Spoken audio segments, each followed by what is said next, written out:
Universitet olaraq bəs hazırda oxuduğunuz universitetə necə qərar verdiniz? Necə qərar verdim? Hə. Belə dedim, mən əsas xarici çıxma planlaşdırırdım universitet bakalavr vaxtı, Erasmuslar araşdırırdım və araşdırdım ki, bizim universitetdə Azmiuda İtaliyaya Erasmus proqramı var universitetinə, Milan Texnik Universiteti. Əsas yəni məqsədim bu idi ki, universitet girim və bərabərində Erasmus tələbəsi olum, istəyirdim getmək İtaliyaya. Qismətimdən Erasmus Azərbaycanda bağlandı. Olmadı. Əsas məqsədim kriteriyalardan biri universitetin xarici əlaqələri necə idi? Yəni kriteriyam bu idi əsas. Bizim bu gün intervyu elədiyimiz başqa tələbələrdən biri məsələn növbəti ay gedəcək. Yəni tam bağlanmış da sayılmır belə görsənir. Erasmus Plus ola bilər bağlanıb o başqa şeylə gedir. Yox, Erasmus Pluslar açıqdır. Aha. Məsəl üçün özümüz inşallah Nihatla biz Eskişehirə dəvət ediblər startapla bağlı. Erasmus Plusla biz gedəsik inşallah. Amma Erasmusları exchange proqramları səhv etmirəmsə Azərbaycanda bağlanıbdı. Bir-iki universitetdə qalıb. Səhv etmirəmsə Xəzər Universiteti adadır, bunlarda qalıb. Bizdə bağlanıb. O uşaq korporasiya universiteti təhsil aldı. Yəqin ki, orada da qalıb. Özəl deyilsən, səhv etmirəmsə universitet olduğu üçün ola bilər. Bizdə universitetlər arası exchange proqramları var. Orxun mübadilə proqramı var. Elə Nihatın özünün iştirak elədiyi proqram idi. Türk dövlətləri arasında olan Özbəkistan, səhv etmirəmsə, Macarıstan, Türkiyə, Azərbaycan idi. Türk tələbələr bir-birinə gedib gəlirdi. Və bərabərində də sırf universitetlərin özlərinə əlaqəsi olan tərəfdaş olduğu universitetlərdə exchange-lər var.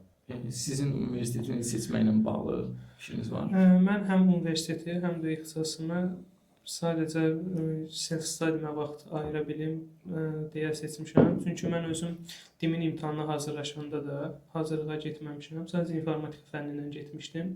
Yəni orada da ənənəvi fənləri mən self-study edərək öyrənmişəm. IT sahəsində self-study edərək öyrənmişəm. Və məncə yəni self-study-ni hər kəs bacarmalıdır. Çünki hər həftə yeni texnologiya çıxır. Sən onu məcbursan ki, özün öyrənəsən. Mən də bu istiqamətdə düşünüb dedim ki, yəni self-study-mə vaxt ayıra biləcəyim, çox sıxmayacaq bir universitet seçim. Ona görə elə bu universiteti seçdim. Elə isə belə bir sual verim. Bu baxımdan doğru seçim etmisiniz? Siz indi gəlmisiniz, universitetdə oxuyursunuz. Şərtlər həqiqətən onu göstərirmi ki, bu self-study edən uşaqlar üçün, tələbələr üçün doğru seçimdir? Bəli, mən yəni bacarıram, eləyə bilirəm, self-study-mə vaxt ayıra bilirəm. Biz necə həm də bizim universitetdə bizi gördülər ki, bu layihələrdə çox iştirak edirik və s. Bəzən bizə güzəştlərə də gedirdilər. Çünki görürlər ki, qıraqda da faydalı işlərlə məşğuluq. Məncə self-study üçün yaxşı bir yerdir, Azmiu. Allah. Yəni bərabərində həm özümüz inkişaf edirik, həm dərslərdə də. Əlbəttə ki, dərsləri də oxuyuruq. Yəni hətta mənim ortalamam demək olar ki, bəzi yüksəkdir, 85-dən yuxarıdır. Və bu da sübut göstərir ki, universitet oxuduğun halda bərabərində self-study edərək də hər şey öyrənə bilərsən. Məsəl üçün biz dediyim kimi layihələr işləyə artıq çox şey öyrənmişik. Məsəl üçün Nihatın belə deyim, xaricdə öyrəndiyi, Türkiyədə öyrəndiyi bilikləri gəlib mənə öyrətir. Bərabərində peer-to-peer metod kimi öyrədirik bir-birimizi, öyrənirik həm də. Mən özüm də Maçdövlət Universitetində oxumuşam. İxtisasım tamamilə fərqli olub. Daha sonra özümə əvvəlcə ingilis dilini self-study olaraq öyrənmişəm. Sonra da proqramlaşdırmanı self-study olaraq öyrənmişəm. Yəni mən də tam sizlə eyni fikirdəyəm ki, yəni bu o demək deyil ki, təbii ki, universitet lazımsızdır.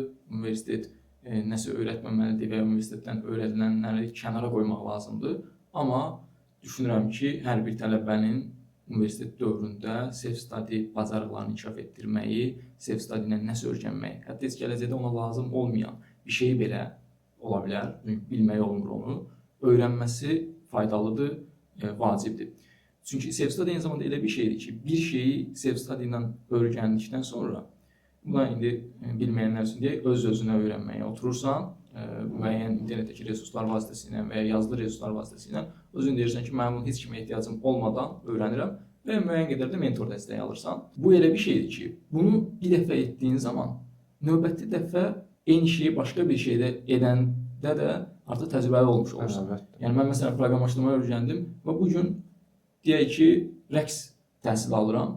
Rəqsi necə daha yaxşı öyrənmək olar, bunu heç müəllimdən asılı olmadan görə bilirəm. Bunun səbəbi self-studydir. Məsələn, baxıram müəllimə, müəllim nəsə eləyir, görürəm ki, bu yanlış metoddur. Amma self-study təhsil alan adam onu görə bilir. Almayan, yəni self-study bir növ etməmiş olan, onu görə bilmir. Çünki self-study eləyəndə o qədər o öyrənməyin detallarına gedirsən ki, onu daha sonra müşahidə edə bilirsən və bu çox ən vacib bacarıqdır. Nihat bəyin də dediyi kimi, çünki artıq hər gün yeni texnologiya çıxır. Yəni kim ki öz üzərində işləmir, bu yeni texnologiyalara adaptasiya ola bilmir və onlar üçün yəni çətin olacaq. Hər keçən gün daha da çətin olacaq. Sizin sözünüzə qüvvət. Məsəl üçün hər insanın beyin filtri fərqlidir, düşüncə tərzi fərqlidir. Yəni bir müəllim çıxıb 30 şagirdə eyni dərsi deməyi məncə düzgün deyil. Çünki hərə fərqli cür roadmap çəkməlidir özünə və ona uyğun getməlidir. Bu roadmapdə fail try eləyə özü öyrənsə məncə daha yaxşı olar. Burada özümdən misal verim. Özümün ADHD belə deyim, hiperaktivliyim var. Belə tələbələrlə dərs oturmaqda özüm çətinlik çəkirəm.